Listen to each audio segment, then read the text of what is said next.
สู้ได้ห้ามถอยพอดีฝั่งทางนี่นะครับผมครับในเจ้าพี่นะครับที่นี่คือสัญญา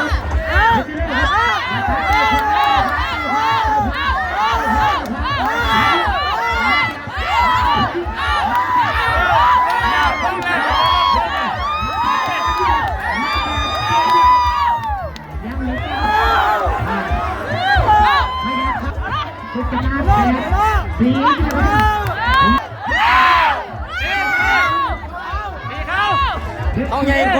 กว่า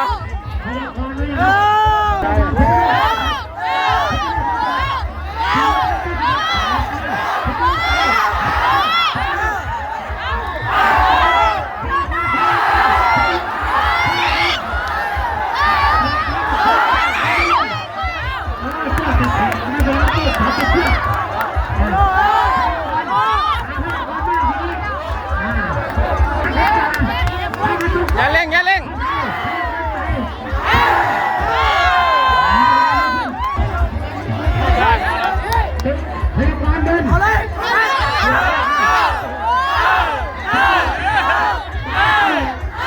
คนละสาว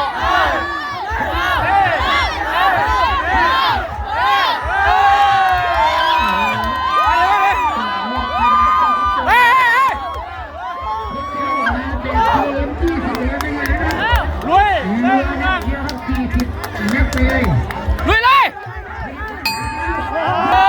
เราตั้งสดโดโดหายใจลึกๆไว้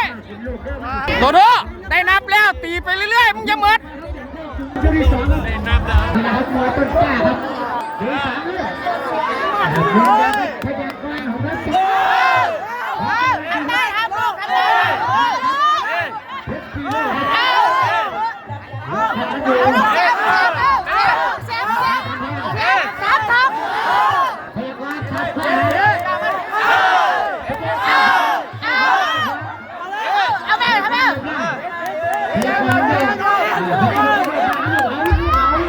มาพันนั่นนะ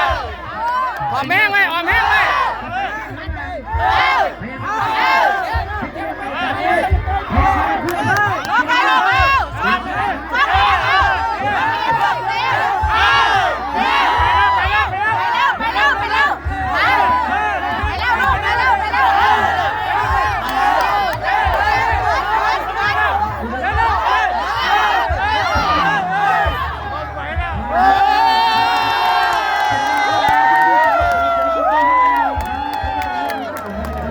เฮ้